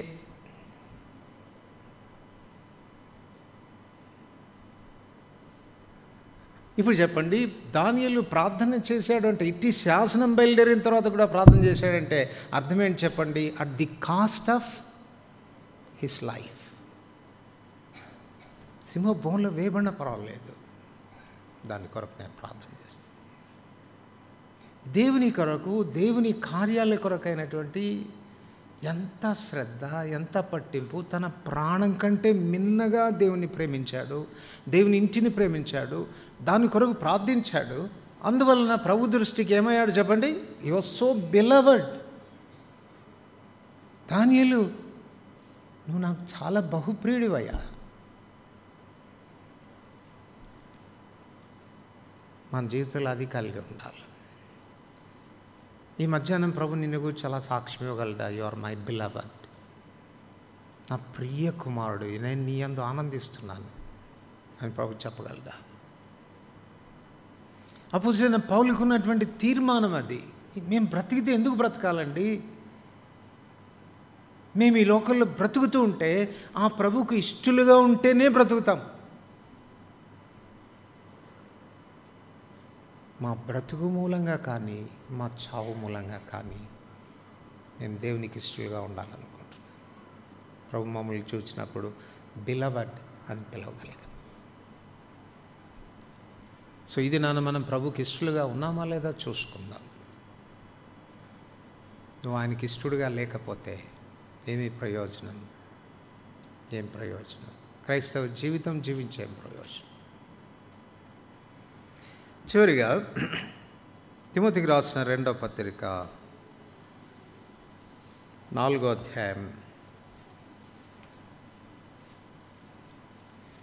7వ వచనం. తిమోతికి రాసిన 2వ పత్రిక 4వ అధ్యాయం 7వ వచనం అందరికి కలిసి చదువుతాం. మంచి పోరాటం పోరాడి తిని, నా పరుగు కడముట్టించి తిని, విశ్వాసమును కాపాడుకుంటుంది. దీని ఏమని చెప్పొచ్చు అంటే విక్టోరియస్ ఎండ్, విజయవంతమైన ముగింపు. విజయవంతమైన ముగింపు. ఇంకో మాటలో చెప్పాలనంటే కాన్ఫిడెంట్ ఎండ్, నిరీక్షణతో కూడినటువంటి ముగింపు. ఎంత ధైర్యంగా చెప్తున్నాడు. చనిపోయిన తర్వాత చెప్పట్లే ఈ మాటలు, ఇక చనిపోతున్నాడు అప్పుడు చెప్తున్నాడు తాను ఏమని, మంచి పోరాటము పోరాడి తిని, నా పరుగు కడముట్టించి తిని, విశ్వాసమును కాపాడుకుంటుని. ఒక మనిషి యొక్క జీవితం యొక్క ఆరంభము కంటే అంతం మేలు. అర్థమవుతుంది? హౌ యూ హ్యావ్ స్టార్టెడ్ అనేది ఇంపార్టెంటే, కానీ దానికంటే ఇంపార్టెంట్ అయింది ఏది, how you are going to finish. కార్యారంభం కంటే కార్యాంతం మేలు.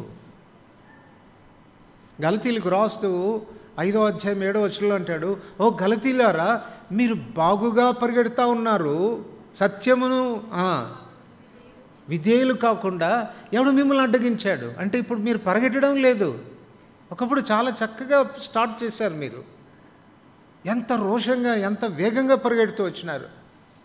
What made you to stop? ఆగిపోవడానికి కారణమేంటి? 3వ అధ్యాయంలోకి వచ్చేసరికి, ఓ గలతీలారా, ఇంత అవివేకులైపోయారా మీరు? ఆత్మీయంగా మీ జీవితాలను ప్రారంభించారే, ఇప్పుడు శరీరంతో ముగిస్తారా?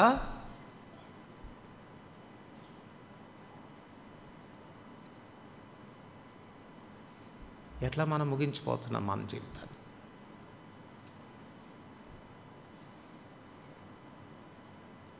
సందర్భం వచ్చింది కాబట్టి చెప్తున్నాను. కడపలో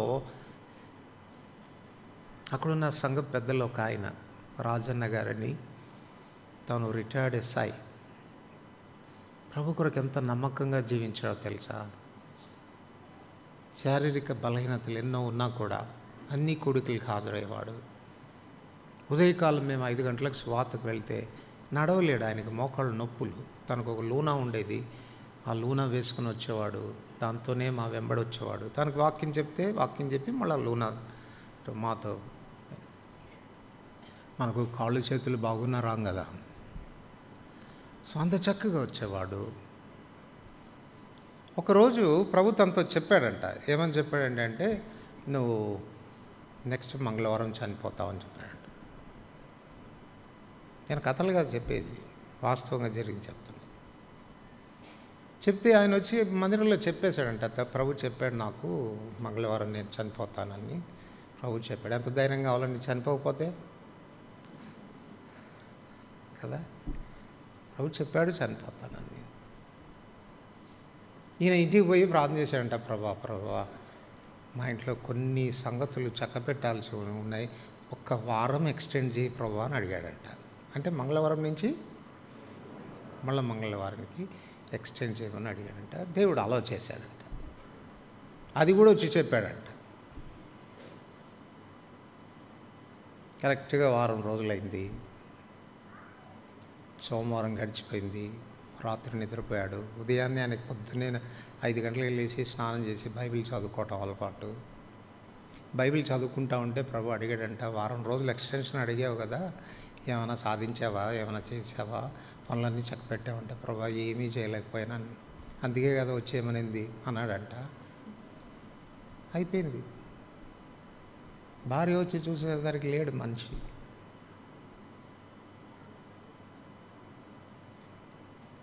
నేను మీకేం చెప్పగోరుతున్నా అంటే ఎంత శ్రేష్టమైన ముగింపు, ఎంత కాన్ఫిడెంట్గా చనిపోయాడు. అది మనకు కావాలి. మనకే కానీ చెప్పుంటే మంగళవారం పోతామంటే మనం ఈరోజే పోయి ఉండేవాళ్ళం కదా. దిగులతో విచారంగా, ప్రభా తీసేసుకుంటావా ఏడ్చి ఆ రాత్రే పోయి ఉండేవాళ్ళం. ఎంత కాన్ఫిడెన్స్ ఉంటే అట్లాంటి మరణాన్ని ఎదుర్కొంటారు. మంచి పోరాటము. సో పౌలు చెప్తున్నాడు, కాన్ఫిడెంట్గా తన జీవితంలో చెప్పగలుగుతున్నాడు. ఈ పోరాటము, పరుగు, విశ్వాసం ఎందుకు తనకు ఆ కాన్ఫిడెన్స్ ఉంది, అటువంటి విజయవంతమైన ముగింపును తాను ముగించబోతున్నాడు అనడానికి 3 రీజన్స్ చెప్పాడు కదా. ఏమన్నాడు? మంచి పోరాటము. పోరాటాలు చాలా ఉన్నాయి, అన్నిట్లోనికి ప్రాథమికమైనటువంటి పోరాటం ఏంటి? గలతీ 5వ అధ్యాయం.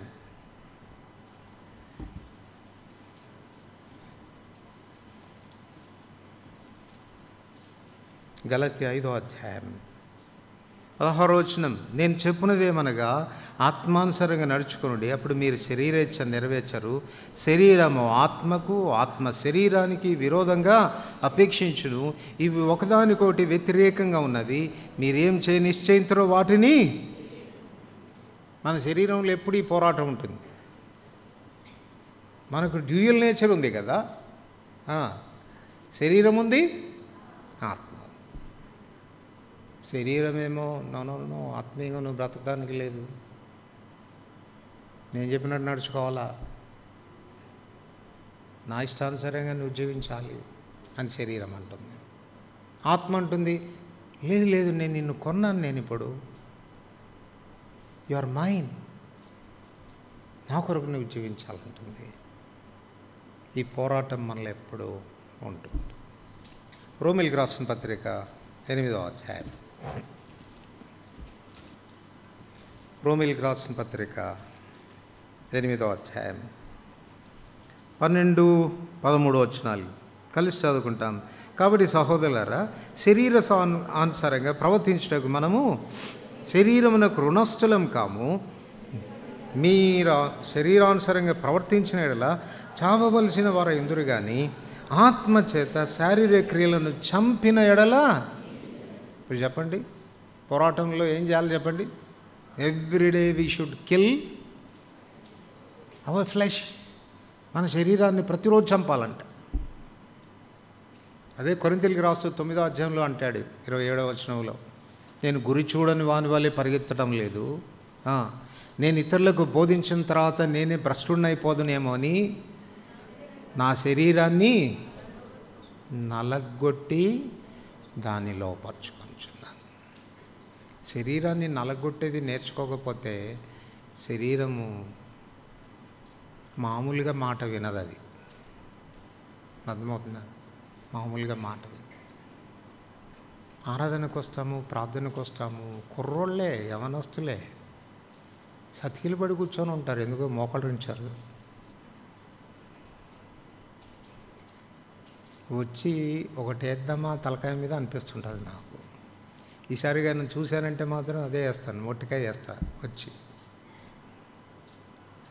కారణం ఏంటంటే శరీరాన్ని బాధ పెట్టడం మనకి ఏమాత్రం ఇష్టం లేదు. ఆ శరీరం అంటది, ఇంతసేపు కూర్చున్నావు కదా, కొంచెం కాలు అటు దిప్పు అంటే సరే ఓకే తిప్పేస్తాం. కాళ్ళు తిప్పడం కాదు, కొంచెం చాపి కూర్చో అంటే కాళ్ళు చాపి కూర్చుంటారు. ఏమి తావు అనొచ్చు కదా, ఈ నొప్పా కూర్చోట్లే అనొచ్చుగా.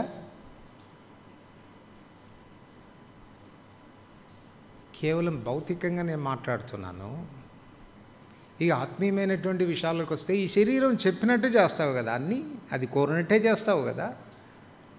ఈ పోరాటంలో కెన్ యూ సే, ఈ పోరాటంలో ప్రతిరోజు నేను విజయం సాధిస్తున్నాను, నా శరీరాన్ని నలగొట్టి నేను దాన్ని లోపరుచుకుంటున్నాను. ఏ అనుమానం లేదు, అది అడుగుతూ ఉంది. కోరుతూ ఉంది, కొన్నిసార్లు ఏడుస్తుంది కూడా. ఏది మనకన్నా పిల్లలకి ఏదన్నా అడిగింది ఇవ్వకపోతే చేస్తారు, ఏడుస్తారు కదా, అట్లా ఏడుస్తుంది కూడా అంట. మీకటి తెలుసండి అంటారేమో. గెత్సెమనీ తోటలో యేసుప్రభు చెప్పింది ఏంటి చెప్పండి? నా ప్రాణము దుఃఖానికి లోనవుతుంది. ఏమన్నాడు అన్నమాట? కరెక్ట్గా చెప్పండి, చదవండి అన్నమాట. మత్తయి సువార్త. మరణమగునంతగా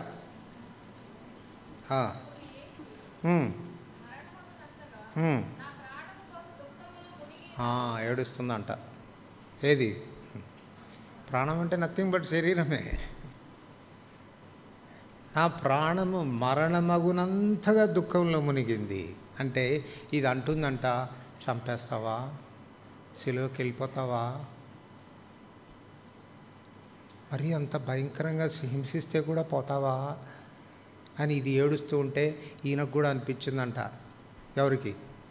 యేసు ప్రభువారికి కూడా అనిపించిందంట. సరే ఒకసారి మా నాన్న అడుగుతానుండు అని, తండ్రి నీ చిత్తమైతే ఈయన నా ఎద్దు నుండి తొలగించు.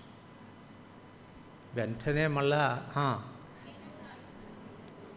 అరే ఇది పోరాటం కదా, నేను శరీరాన్ని ఎట్లా నేను దాని ఇష్టాన్ని నెరవేర్చాలి అని ఆలోచించుకున్నవాడు వెంటనే ఏమన్నాడు చెప్పండి? అయినా నా ఇష్టం కాదు ప్రభా, ఇది అలా నడగొట్టాలంటే నలగొట్టు, దట్స్ అప్ టు యూ, నీ చిత్తానికి లోబడ్డా. ఇది నాన్న ఎవరికి ఆ కాన్ఫిడెన్స్ ఉంటుంది? అంత ధైర్యంగా మరణాన్ని ఎదుర్కొనేటువంటి విజయవంతమైన ముగింపు నాకు కలుగుతుంది అని ధైర్యంగా చెప్పగలిగిన వాళ్ళు ఎవరు అనంటే, శరీరానికి ఆత్మకు కలిగేటువంటి ఈ పోరాటంలో చెప్పగలగల నేను మంచి పోరాటము పోరాడాను అంటే దాని అర్థం ఏంటి? ఓడిపోయాననే గెలిచాననే? గెలిచాను. రెండవది, నా విశ్వాసమును కాపాడుకుంటుంది. తిమోతికి రాసిన మొదటి పత్రిక 1వ అధ్యాయం, తిమోతికి రాసిన మొదటి పత్రిక 1వ అధ్యాయం 18, 19 వచనాలు కలిసి చదువుకుంటాం. నా కుమారుడు అయిన తిమోతి, నీ విశ్వాసమును మంచి మనస్సాక్షి కలిగిన వాడవై నిన్ను గూర్చి ముందుగా చెప్పబడిన ప్రవచనముల చొప్పున ఈ మంచి పోరాటం పోరాడవలనని వాటిని బట్టి ఆజ్ఞను నీకు అప్పగించును. అట్టి మనస్సాక్షిని కొందరు త్రోసివేసి విశ్వాస విషయమై ఓడ బద్దలైపోయిన వారి వలె. ఇక్కడ కూడా పోరాటం అనేటువంటి మాట రాయబడింది. ఏ విషయంలో పోరాటం అనంటే విశ్వాసానికి కలిగినటువంటి పోరాటం. ఇప్పుడు తిమోతికి రాస్తూ పౌలు అంటున్నాడు, ఓ తిమోతి, ఈ మంచి పోరాటం పోరాడు. ఏ పోరాటం అది? నీ విశ్వాసానికి కలిగే పోరాటం. ఈ విశ్వాసము పర్ఫెక్ట్గా ఉంది, లోపభూయిష్టంగా ఉంది. నా విశ్వాసాన్ని నేను కాపాడుకున్నాను అన్నదానికి రుజువు ఏంటి అనంటే విశ్వాసము, మంచి మనస్సాక్షి, గుడ్ కాన్షియన్స్, ఈ రెండు కలిసి వెళ్తాయి. ఎక్కడ విశ్వాసము పాడవుతుందో అక్కడ మనస్సాక్షి పాడైపోతుంది. ఎక్కడ మనస్సాక్షి పాడవుతుందో అక్కడ విశ్వాసం పాడైపోతుంది. కీప్ యువర్ కాన్షియన్స్, నీ మనస్సాక్షిని జాగ్రత్తగా కాపాడుకోవాలి. విశ్వాసానికి పరీక్షలు వస్తాయి కదా. మీ విశ్వాసమునకు కలుగు పరీక్ష ఓర్పును పుట్టించిన నెరిగి మీరు నానా విధమైన శోధనలు, మ్యానిఫోల్డ్ టెంప్టేషన్స్, నానా విధమైన శోధనలు మనకు వస్తాయంట మన విశ్వాసాన్ని పరీక్షించేదని. ఇప్పుడు విశ్వాసాన్ని పరీక్షించే విషయానికి వచ్చినప్పుడు మీరు చెప్పండి, వెంటనే జవాబులు వస్తాయా? వెంటనే జవాబులు వస్తాయా?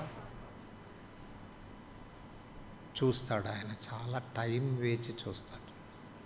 75 సంవత్సరాలు అప్పుడు వాగ్దానం చేసి కుమారుడిని ఇస్తానని అబ్రాహాముకు చెప్పి 25 లాంగ్ ఇయర్స్ తన విశ్వాసాన్ని పరీక్షించాడు. మనసాక్షి కొంచెం పాడైంది. చారమ్మనింది. మనం కూడా దేవునికి ఏం సాయం చేయకపోతే ఆయన మాత్రం ఏం చేస్తాడు చెప్పు. Let us help God. దేవునికి మనం సాయం చేద్దాం. నా మాట వినండి. మీరు ఏమి వినాలా? ఆగర్తో పోండి. మనసాక్షి పాడైంది. ఆయన మీదనే ఆధారపడాల్సినటువంటి ఆ మనసాక్షి ఇప్పుడు నెమ్మదిగా డైవర్ట్ అయిపోయింది. మనస్సాక్షి విశ్వాసం రెండు పోతాయి. ఈ మనస్సాక్షి దేవునికి విరోధంగా ఏది చేయడానికి కూడా ఇష్టపడకూడదు. మీకు ఒక విషయం తెలుసండి, దేవునికి విరోధంగా మనం చేసిన ప్రతిసారి మనస్సాక్షి ఏం చేస్తుంది? ఇట్ ప్రిక్స్ కదా, నొప్పి పెట్టిస్తుంది కదా. మాకు మనసాక్షి లేదండి అంటే నీ సంగతి వేరేగా, నిన్నేమి పట్టించుకోవాల్సిన అవసరం లేదు. ప్రోక్షించబడిన మనస్సాక్షి, వాస్తవానికి మనది బలహీనమైన మనస్సాక్షి. కానీ ఈ దినాన మన మనస్సాక్షి మీద ప్రభు తన రక్తాన్ని నిర్జీవ క్రియలను విడిచి జీవము గల దేవుని సేవించుటకు మీ మనస్సాక్షిని ఎంతో ఎక్కువగా దేని చేత?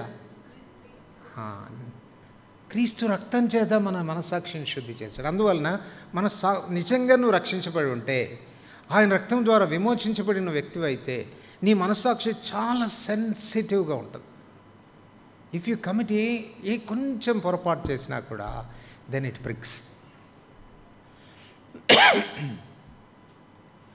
ఇప్పుడు ప్రభు మీద మనకు ఉండాల్సినటువంటి విశ్వాసం, ఆ విశ్వాసం ఏం చేస్తుందనంటే యు వెయిట్. కనిపెట్టుకో, తొందరపడవద్దు. I will give you best. Wait అని ప్రభు చెప్తా ఉంటాడు. ఇప్పుడు సాతానుడు వచ్చి అంటాడు, ఎంతకాలం చెప్పు. దీనికి కూడా ఒక అర్థం ఉండాలి కదా. మరి ఇంతకాలం దేవుని ప్రార్థన వినకపోతే ఎలాగా అని వాడు నెమ్మదిగా మన మనస్సాక్షిలో పనిచేయడం ప్రారంభిస్తాడు. అందుకే నిబ్బరమైన బుద్ధి గలవారై మెలకుగా ఉండేది. మీ విరోధైన అపవాది గర్జించు సింహం వలె ఎవరిని మృంగుదనా అని వెతుకుతూ తిరుగుతూ ఉన్నాడు. ఎవరు దొరుకుతారు వారికి?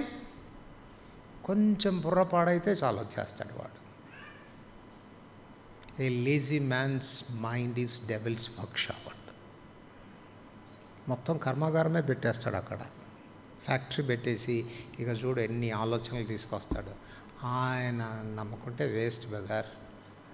నువ్వు కొంచెం ఇట్లా చేయి, నువ్వు కొంచెం అట్లా చేయి, నువ్వు కొంచెం ఇట్లా చేయని మొత్తం మన జీవితాలని భ్రష్టు పట్టించేస్తాడు. ఇప్పుడు పౌలు ఎంత ధైర్యంగా సాక్ష్యం ఇస్తున్నాడంటే, నా విశ్వాసాన్ని కాపాడుకున్నాను నేను. మీరు చెప్పండి, సాతానుడు పౌలు యొక్క మనస్సాక్షి మీద దాడి చేసి ఉంటాడా, చేసి ఉండడా? పౌలు కూడా మనలాంటి మనుషుడే కదా. తప్పక తన మనస్సాక్షి మీద దాడి జరుగుతుంది. బహుశా రాళ్లతో కొట్టబడి కుక్కలాగా ఈడ్చుకుని పోయి ఊరు వెనక పడేసినప్పుడు సైతాన్ ఊరికే ఉంటాడా? ఏమని ఉంటాడు చెప్పండి? ఎందుకురా ఈ తిప్పలు నీకు, ఏం ప్రయోజనం అని ఉంటాడా? అని ఉండడా? కానీ తన మనసాక్షిని పాడు చేసుకోలేదు. దులుపుకున్నాడు, లేచి వెళ్ళిపోయాడు. సహోదరులను ధైర్యపరిచి, అరే బాబు నాకే కాదురా, మనం అందరూ కూడా అనేకమైన శ్రమలు అనుభవించి ఆయన రాజ్యంలో ప్రవేశించాలి, మీకు కూడా వస్తాయి, కొంచెం జాగ్రత్తగా ఉండండి, ఏం పర్వాలేదు అని ధైర్యం చెప్పి వెళ్ళిపోయాడు. తన మనసాక్షిని పాడు చేసుకోలేదు. హి కెప్ట్ హిస్ ఫెయిత్. మూడవది, మంచి పోరాటం పోరాడి తిని, నేను మూడవది ముందు చెప్పేశాను అనుకుంటాను కదా. రెండవది, నా పరుగు. ఏంటి పరుగు? అపోస్తలుల కార్యములు 20వ అధ్యాయం 24వ వచనం. యాక్ట్స్ 20:24 చదవండి ఎవరైనా. అపోస్తలుల కార్యములు 20వ అధ్యాయం 20. దేవుని కృపా సువార్తను గురించి సాక్ష్యమిచ్చుట యందు నా పరుగును. చాలు చాలు చాలు. దేవుని కృపాసువార్తను గురించి సాక్ష్యం ఇచ్చుటయందు నా పరుగును. సో తన పరుగేది? సువార్త ప్రకటించడం. అదే మనం చెప్పుకున్నాం. గలతీ 1వ అధ్యాయంలో చెప్పాడు కదా, తల్లి గర్భమందు పొడింది మొదలుకొని నేను అన్ని జనులలో ఆయన సువార్తను ప్రకటించాలనేది నా విషయంలో ఆయన చిత్తం. క్రీస్తు యేసు చేత దేని నిమిత్తం పట్టబడినో దాన్ని పట్టుకోవడానికే పరిగెడుతున్నాను, అదే నా గురి అని చెప్పాడే. సో గురి ఎద్దుకు పరిగెడతా ఉన్నాడు ఈయన. పరిగెట్టేటువంటి ప్రక్రియలోనంట ప్రతిరోజు మీరు పై వచనాలు చదవండి. 20వ అధ్యాయం 22, 21 నుంచి మీరు చదివితే ప్రతిరోజు పరిశుద్ధాత్మ దేవుడు తనతో మాట్లాడేవాడంట. ఏమని మాట్లాడేవాడు? ఇదిగో నీకు ఈ పట్టణంలో పోతున్నావు కదా, నీకు ఈ పట్టణంలో ఈ శ్రమలు వస్తాయి, అక్కడి నుంచి మరో గ్రామానికి పోతావు చూసావు, అక్కడ కూడా ఇట్లాంటివన్నీ కాచుకుని ఉన్నాయి నీ కొరకని ప్రతిరోజు పరిశుద్ధాత్మ దేవుడు మాట్లాడంట. టైం టేబుల్ చెప్పేసేవాడు, ఏం జరగబోతుందో చెప్పేవాడు. మనకే కానీ అట చెప్తే ఇల్లు కదులుతామా?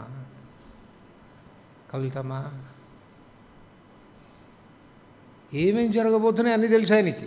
అక్కడ కొడతారని, హింసిస్తారని, బంధిస్తారని, చెరసాల్లో వేస్తారని, రాళ్లతో కొడతారని, everything the spirit of god uses to reveal. ప్రతిదీ బయలుపరచేవాడు. అయినా కూడా చివరికి ఏమంటాడంటే, ఆ పరుగును తుదముట్టించవలనని నా ప్రాణం నాకెంత మాత్రము. దేవుడు నాకు ఏదైతే పని ఇచ్చాడో ఆ పని నెరవేర్చేటువంటి విషయంలో, ఆ ఉద్దేశానుసారంగా బ్రతికే విషయంలో నా పరుగును కడముట్టించాను. అది విజయవంతమైనటువంటి ముగింపుకు ఉండాల్సిన గుణలక్షణాలు. శరీరము ఆత్మకు కలిగే పోరాటంలో నువ్వు శరీర సంబంధివి అని కాదు, ఆత్మ సంబంధివి అని రుజువుపరచుకోవాలి. రెండవది, నీ పరుగును తుదముట్టించాలి. అంటే దేవుడు నీకు అప్పగించిన పరిచర్యను కంప్లీట్గా నెరవేర్చాలి.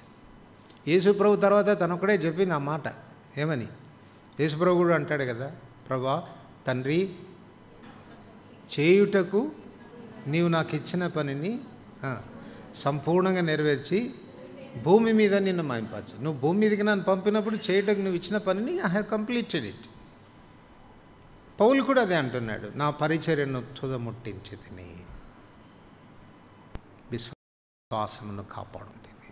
నా మనస్సాక్షిని పాడు చేసుకోలేదు. ఇప్పటికీ కూడా నా ప్రభువు మీద నా మనస్సాక్షి నేరారోపణ చేయడం లేదు.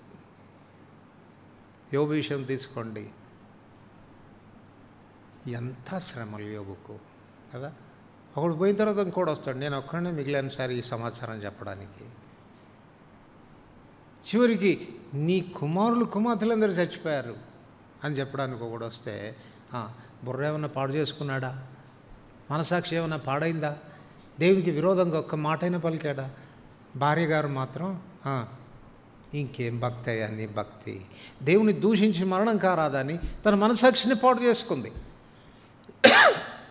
కానీ తన మనసు పాడు కాలేదు. యెహోవా ఇచ్చాను, యెహోవా తీసుకుని పోయాను, యెహోవా నామమునకు స్తుతి కలుగు. ఈ మధ్యాహ్నం ఈ పాటలు మనం నేర్చుకుందాం. పౌలు జీవితం ఎంత సవాల్తో కూడిన జీవితం. నేను ప్రభువును పోలి నడుచుకున్న ప్రకారం మీరు కూడా నన్ను పోలి నడుచుకోండి. ఐ అబ్టైన్డ్ మర్సీ, నేను కనికరాన్ని పొందాను. రెండవది, ఏ డిటర్మైన్డ్ లైఫ్, జీవిస్తే నేను ప్రభు కొరకే తప్ప నా కొరకు నేను జీవించాను. మూడవది, గురి కలిగిన జీవితం. క్రీస్తు యేసు చేత నేను దేని నిమిత్తం పట్టుబడ్డానో దాన్ని పట్టుకోవడానికి నేను పరిగెడుతున్నాను. నాలుగవది, ఐ యాక్సెప్టెడ్ ఆఫ్ హిమ్, ఆయన చేత నేను అంగీకరించబడాలి, లేక నేను ఆయనకి ఇష్టడుగా ఉండాలి, లేక నేను ఆయనను సంతోషపెట్టేటువంటి వ్యక్తిగా ఉండాలి. అది తన జీవితం. చివరికి విజయవంతమైనటువంటి ముగింపు, మంచి పోరాటం పోరాడాను, నా పరుగు కడముట్టించాను, విశ్వాసాన్ని కాపాడుకున్నాను.